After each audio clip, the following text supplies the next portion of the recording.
ಮಂಗಳೂರಿನಲ್ಲಿ ಎಲ್ಪಿಜಿ ಅಭಾವದ ನಡುವೆಯೇ ಈಗ ಮಹತ್ವದ ಬೆಳವಣಿಗೆ ಒಂದು ನಡೆದಿದೆ.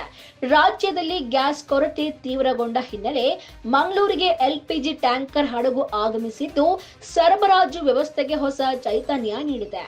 ಗುಜರಾತ್ನಿಂದ ಪ್ರಯಾಣ ಆರಂಭಿಸಿದ ಫಿಕ್ಸಿಸ್ ಪೆನಿಯರ್ ಹೆಸರಿನ ಈ ಬೃಹತ್ ಎಲ್ಪಿಜಿ ವಾಹಕ ನೌಕೆ ನವಮಂಗಳೂರು ಬಂದರಿಗೆ ತಲುಪಿದೆ.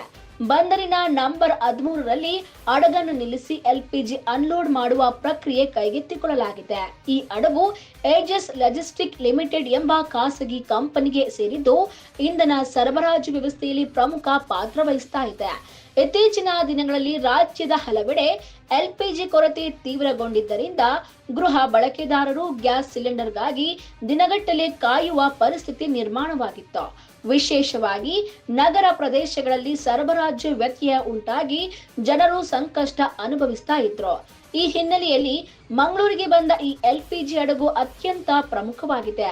ಹಡಗಿನಿಂದ ಅನ್ಲೋಡ್ ಆಗುವ ಎಲ್ಪಿಜಿಯನ್ನು ಇಂಡಿಯನ್ ಆಯಿಲ್ ಕಾರ್ಪೊರೇಷನ್ ಲಿಮಿಟೆಡ್ಗೆ ಹಸ್ತಾಂತರಿಸಿ ಅಲ್ಲಿಂದ ರಾಜ್ಯದ ವಿವಿಧ ಡಿಪೋಗಳು ಮತ್ತು ವಿತರಣಾ ಕೇಂದ್ರಗಳಿಗೆ ಕಳಿಸಲಾಗ್ತಾ ಇದೆ. ಇದರಿಂದ ಸರಬರಾಜು ಚಕ್ರ ಮರುಸ್ಥಾಪನೆಗೊಳ್ಳುವ ನಿರೀಕ್ಷೆ ಇದೆ. ತಜ್ಞರ ಪ್ರಕಾರ ಎಲ್ಪಿಜಿ ಸರಬರಾಜು ವ್ಯತ್ಯಯಕ್ಕೆ ಹಲವು ಕಾರಣಗಳಿವೆ.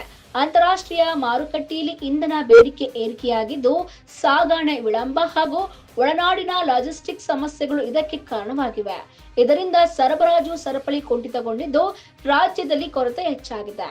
ನವಮಂಗಳೂರು ಬಂದರು ಈ ರೀತಿಯ ಇಂಧನ ಆಮದುಗಳಲ್ಲಿ ಪ್ರಮುಖ ಕೇಂದ್ರವಾಗಿದ್ದು ದಕ್ಷಿಣ ಭಾರತದ ಹಲವು ಭಾಗಗಳಿಗೆ ಎಲ್ಪಿಜಿ ಸರಬರಾಜು ಮಾಡುವಲ್ಲಿ ಮುಖ್ಯ ಪಾತ್ರ ವಹಿಸ್ತಾ ಇದೆ.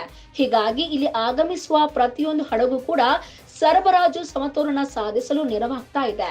ಇದರ ಜೊತೆಗೆ ಮಾರ್ಚ್ 25ರಂದು ಮತ್ತೊಂದು ಬೃಹತ್ ಎಲ್ಪಿಜಿ ವಾಹಕ ನೌಕೆ ಮಂಗಳೂರಿಗೆ ಆಗಮಿಸುವ ಸಾಧ್ಯತೆ ಇದೆ. ಈ ಎರಡನೇ ಹಡಗು ಕೂಡ ದೊಡ್ಡ ಪ್ರಮಾಣದ ಎಲ್ಪಿಜಿ ಹೊತ್ತು ತರಲಿದ್ದು ರಾಜ್ಯದಲ್ಲಿ ಗ್ಯಾಸ್ ಕೊರತೆಯನ್ನು ಇನ್ನಷ್ಟು ಕಡಿಮೆ ಮಾಡುವ ನಿರೀಕ್ಷೆ ವ್ಯಕ್ತವಾಗಿದೆ.